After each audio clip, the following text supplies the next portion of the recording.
sé si quieren hacer alguna pregunta, alguna crítica, algún comentario, o por ahí contar alguna experiencia propia. Quiero saber qué personal tiene ahora.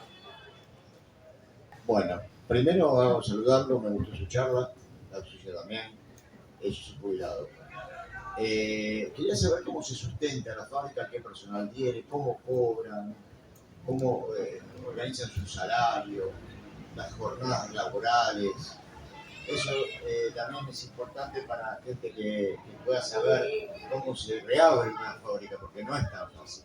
Hay muchas fábricas que cerraron, especialmente en San Martín, a pesar del apoyo que han tenido del municipal, y realmente terrible.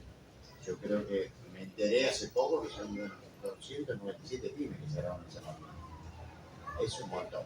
Y no viene solamente de la época de Milei, viene de más atrás, no de Cristina, pero sí de Macri. Entonces se acrecentó esto. Lo que hizo este hombre fue acrecentar este sistema leonino que tiene, como es un mesiánico, no le interesa nada, le pega a los jubilados, le saca medicamentos a los discapacitados, no quiere al obrero, no quiere al pobre. Entonces, realmente, con pesar mío, escuché hace poco que dijeron que tienen 40% de apoyo todavía. Yo realmente, en mis años de experiencia, yo tengo 63 años, he vivido de Carlos Menem, de la Rúa, y bueno, pero esto sobrepasó todo. Este vino por todo. Yo recuerdo en la última Plaza de Mayo de Cristina, yo soy kirchnerista, sí, y de Evita. Yo me acuerdo cuando dijo, no vienen por mí, vienen por ustedes. Con eso digo todo. Bueno, muchas gracias, compramos el libro. Bien. Les agradezco y bueno, sigan la lucha porque la lucha de ustedes, la de todos, los de abajo, el nadie, el que estamos en la calle, el que labura, el vendedor, el pobre, el jubilado. Entonces, hay mucha, es un país, ya no pasó de la grieta acá es más grande que una grieta. Entonces, y te voy a decir algún comentario para terminar ahora sí. Esto que te digo que del 40% de apoyo es posta. Tiene un 40% de apoyo, del 40 o 41% de apoyo. Ya tenemos que ver que hay gente que piensa como él. Le gusta esto. Le gusta el transporte, porque en Estados Unidos no se subsidia el transporte, ¿no? En Estados Unidos se subsidia el transporte, por favor. Tienen la maquinita como lo tuvimos nosotros. La maquinita de los dólares, ellos tienen la maquinita también. Entonces, hay que estudiar, hay que ir más allá. Y veo que ustedes fueron más allá. Está bueno. Yo sé, me imagino la que habrán pasado. Ahora con esto finaliza. Esto lo termina la gente en la calle. No lo termina ni un partido político, no tenemos mucho acá atrás, no hay mucho. Y esto lo termina la gente en la calle. Por eso mi pensamiento es ese, democráticamente, pero la gente en la calle. Ya se vio hace poco las universidades y todo eso, todo mancomunadamente entre los sindicalistas, que los sindicalistas a las 6 de la tarde se van, que marcan tarjeta. Entonces lo termina la gente en la calle. Bueno, gracias por todo, muy amables por darme el lugar. A ver, ahí se escucha. La pregunta era desde lo metodológico. ¿Cuáles fueron los obstáculos más grandes para poder reconstruir esa forma de la asamblea con la que vos encontraste o se encontraron los dos y la que a vos te venían bajando data, como quien dice, en tus aperturas?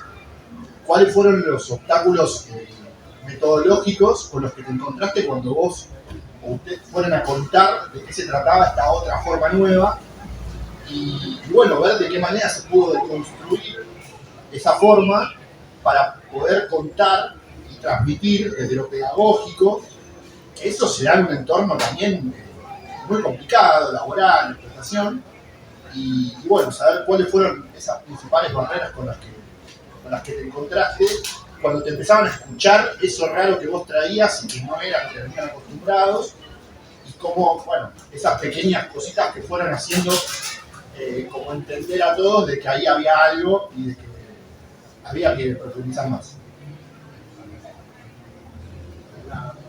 ¿Otra pregunta? Yo voy anotando. ¿Alguien más? No, yo quería decir algo, no es una pregunta.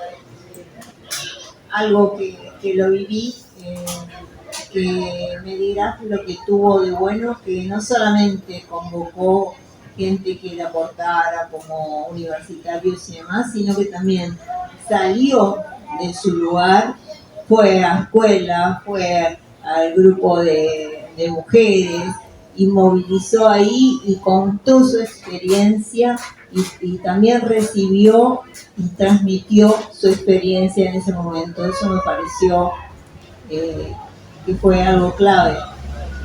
También salir de su lugar de trabajo y compartir hacia la comunidad, hacia las escuelas. Hoy día también los chicos van a visitar la fábrica y demás, chicos y grandes, y ustedes cuentan la experiencia. Es decir, salir de ese lugar y abrirse, eso me pareció fundamental. La experiencia que contaban ahí mis compañeros atravesó mucho la mía también. En su momento yo fui muchos años operaria gráfica, trabajaba en una fábrica cerca de acá en Villa Martelli que se llamaba Cedinsa. Y en esa época, bueno, el sindicato gráfico estaba dirigido por los mismos que lo dirigen ahora, por entonces, bueno, alineados al gobierno de Cristina Kirchner, ¿no? Y en su momento hubo una pelea que dimos ahí en esa fábrica donde yo estaba porque habían echado a una chica que la había acosado un encargado, o sea, un tipo que tenía un cargo jerárquico respecto a los operarios, ¿no? Digo, no sé, por ahí, quienes no saben cómo es más el trabajo en la fábrica.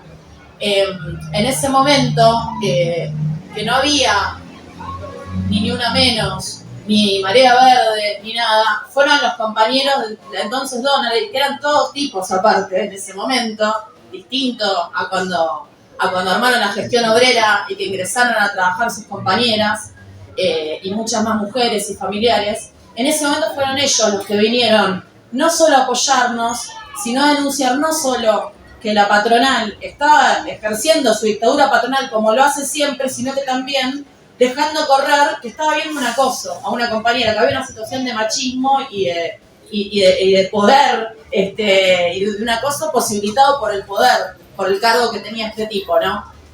Para mí esas cosas, junto con lo que cuentan de las asambleas, junto con lo que cuentan de la solidaridad en general con los sectores, bueno, afectados por la precarización, por inundaciones, por la precariedad de las escuelas, de los hospitales y demás, estas peleas que daban los compañeros en minoría, en un momento eso, donde no había un movimiento tan grande como fue después el movimiento de mujeres y demás, donde se pusieron en cuestionamiento un montón de cosas que venían naturalizadas, también son parte de la experiencia que los formó y que nos formó a tantos otros también, otras generaciones, para poder llegar a donde están hoy, con esas peleas dadas, que me parece que son un acervo importante, eso.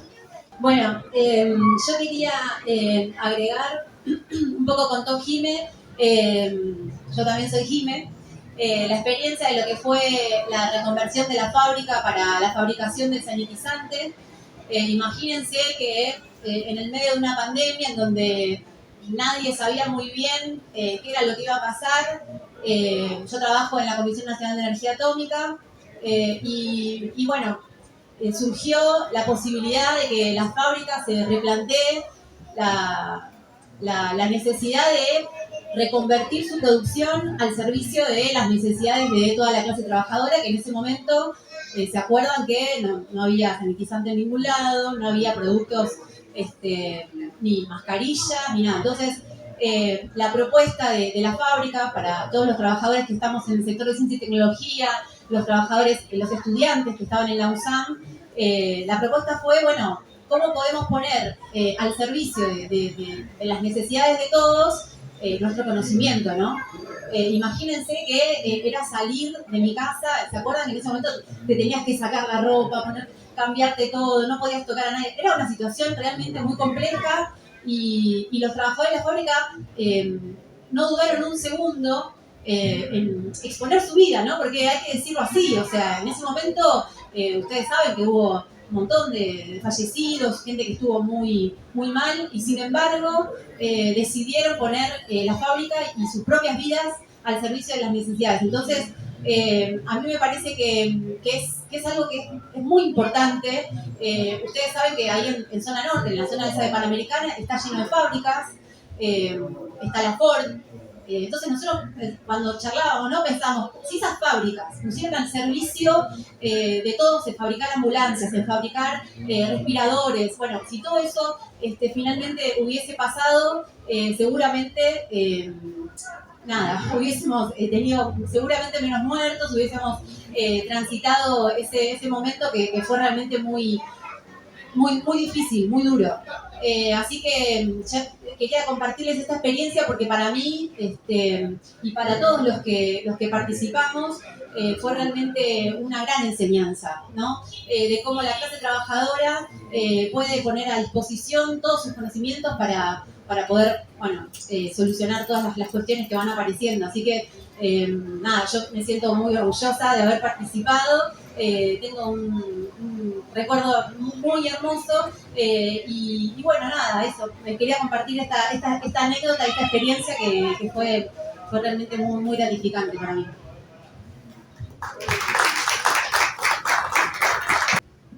Bueno, comienzo con las respuestas. Hoy somos 120 en la cooperativa. Damos en cuenta que la fábrica en su momento de mayor esplendor, de Atlántida, llegó a tener entre 600 y 800 trabajadores. Imagínense la capacidad productiva que tiene.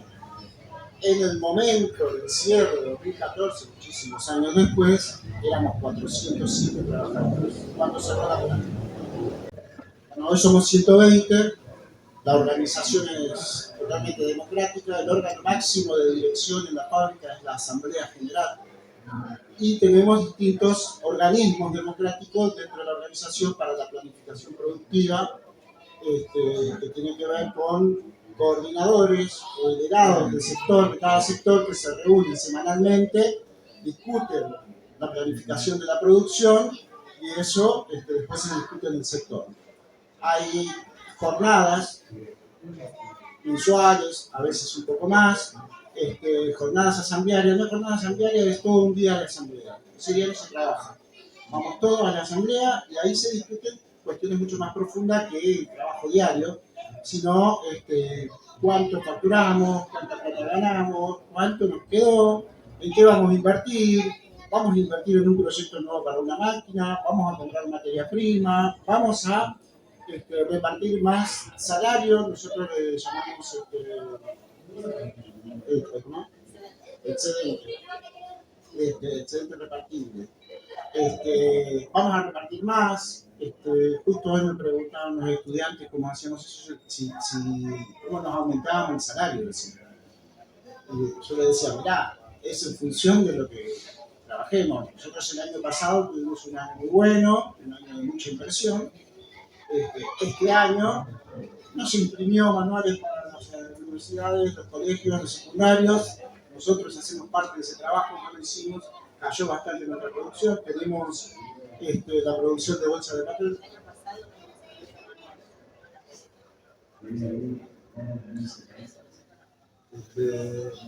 Ella me ha contado que el año pasado fue un año electoral y entonces hubo mucha impresión de boletas, de diarios, proyectos, toda la campaña electoral de todos los partidos. Nosotros imprimimos bastante de esto. Este año fue distinto. Bueno, nosotros vemos cómo están los resultados y decidimos si retiramos más o menos. Y yo le comentaba, hay oportunidades. Marzo es un mes en donde empiezan las clases. Hacemos asamblea general, discutimos, tenemos muchos compañeros de familia, hijos, decimos, bueno, ese mes hay un retiro especial porque es un mes que la familia gasta más, porque tiene que comprar todo. Bueno, y así lo vamos manejando. Si hay un compañero que tiene mayor necesidad que los demás por una situación particular, también lo discutimos en la asamblea y vemos si él necesita una ayuda extra. Pero todo eso se va a resolver en una asamblea. La planificación productiva, las inversiones, nuestros retiros, todo se discute en la asamblea. Tenemos la estructura que nos exige el INADES como cooperativa, un presidente, un secretario, un tesorero, pero son a título formal. O sea, obviamente el presidente tiene que firmar las documentaciones, hay que llevar los trámites del banco, documentación, pero no es un cargo jerárquico. No tiene mayor jerarquía que cualquier otro compañero. El compañero decía las asambleas, cómo fue el método, el choque. Bien, había un problema objetivo. Teníamos dictadura patronal, veníamos de una derrota muy grande. Habíamos luchado y habían despedido a muchos compañeros. Habíamos perdido conquistas. La patronal empezó a meter la idea de que vos te salves solo también. Entonces, inspiraba la competencia entre compañeros. El que trabajaba más rápido, el que producía más, era el que posiblemente, no estaba asegurado, pueda tener la categoría más alta o una oportunidad en un puesto más acomodado. Entonces era una competencia permanente. La organización colectiva gremial tenía la función de hacer los trámites de la obra social y algunas cuestiones de eso. No nos consideraban a los delegados, yo era delegado en ese momento, desde el 2001, como gente que podía organizar la fábrica para pelear, porque no se tenía confianza. Entonces, para derribar ese problema, tuvimos que recomponer la confianza entre los propios trabajadores, la unidad. Entonces, obviamente, entrábamos a la fábrica y nos mirábamos de reojo si este es el que me está mandando al frente. Dijimos, bueno, tenemos que socializar. Y empezamos a hacer campeonatos de fútbol, festejábamos el Día del Niño, el Día de la Madre, cualquier oportunidad era bienvenida para hacer en el campo del gráfico una joda con todos los compañeros de la fábrica. ¿Y qué hacíamos? Poníamos peloteros, payasos, todo tipo de diversión para que vengan con la familia. Y entonces todos los compañeros venían con su familia y sus hijos. Y pasábamos un día de fiesta todos juntos. Todos poníamos un poquito, era la canasta, ¿no? Pero la clave era que podamos socializar en un ambiente fuera de los ojos de la patronal. Que nos conozcamos nuestra familia. Bueno, ahí era más difícil ser guacho con tu compañero cuando vos ya tenés una relación más íntima. Eso, además de combatir un montón de cosas más ideológicas, culturales que teníamos los trabajadores dentro de la fábrica, empezó a generar más confianza. Y las asambleas, que eran, miren, digamos, las primeras asambleas las hacíamos en el vestuario. Recién Melina contaba, era una fábrica de varones, no había mujeres. Las únicas mujeres que habían estaban algunas en la administración, éramos todos varones. Era una política específica de la patronal, y porque las mujeres se embarazan, te piden licencia, no es problema. Entonces no contrataban mujeres, eran todos varones. Hacíamos las primeras asambleas en el vestuario. Entonces me paraba yo en un banco, empezaba a hablar, y los compañeros se bañaban, se cambiaban, y la asamblea terminaba cuando se terminaba de cambiar el último compañero y se iba. A veces parece que decía algo interesante que se quedaban 4 o 5 a terminar de escuchar. Y así se iban dando, Obviamente cuando hacíamos las reuniones afuera, era un mejor ámbito para poder hacer asamblea y discutir problemas de la fábrica. Y así fuimos tomando un montón de medidas para fortalecernos. Bueno, el libro cuenta innumerables anécdotas de cómo fuimos reconstruyendo esa confianza en nuestra propia fuerza. Yo les voy a contar una, así no les spoileo todo el libro.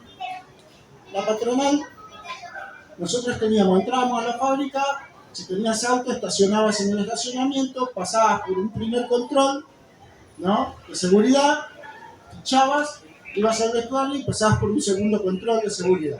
Entrabas a la fábrica. Se empezaron a perder cosas en la fábrica. La patronal dijo: son los trabajadores que nos roban. Nosotros dijimos: ¿cómo te vamos a robar si estamos más controlados que nunca? Aparte de cámaras por todos lados. Bueno, pero ellos dijeron que ahora querían revisar los autos para ver si éramos nosotros los ladrones. Dijimos: no quiero que nos revises el auto. No, te vamos a revisar el auto. Logramos hacer una asamblea. Miren qué tontería, ¿eh? Que nosotros no podíamos pelear por salario, por bono de fin de año, por un montón de cosas, pero esto molestó bastante. Hicimos una asamblea y empezamos a discutir cómo hacemos. Siempre estaba en la cabeza de los trabajadores, de todos nosotros, en la cuestión legal. ¿Es legal hacer esto? ¿No es legal? ¿Cómo hacemos? Entonces, las primeras acciones las cuidábamos mucho de eso. Y decimos: bueno, ¿algo nos obliga a estacionar adentro del previo de la fábrica? No. Bueno, si no queremos que nos revisen el auto, estacionemos todo afuera. Al otro día, había 300 autos estacionados en la colectora de la Panamericana. Vino al municipio y le preguntó a la patronal: ¿por qué están todos esos autos estacionados ahí? Generan caos en el tránsito, todo. La patronal tuvo que decir: no le vamos a revisar los autos. Ese pequeño acto de rebeldía que pudimos hacer todos juntos, y que pudimos decir: lo hice yo y lo hiciste vos también. Ah, estamos juntos en esta.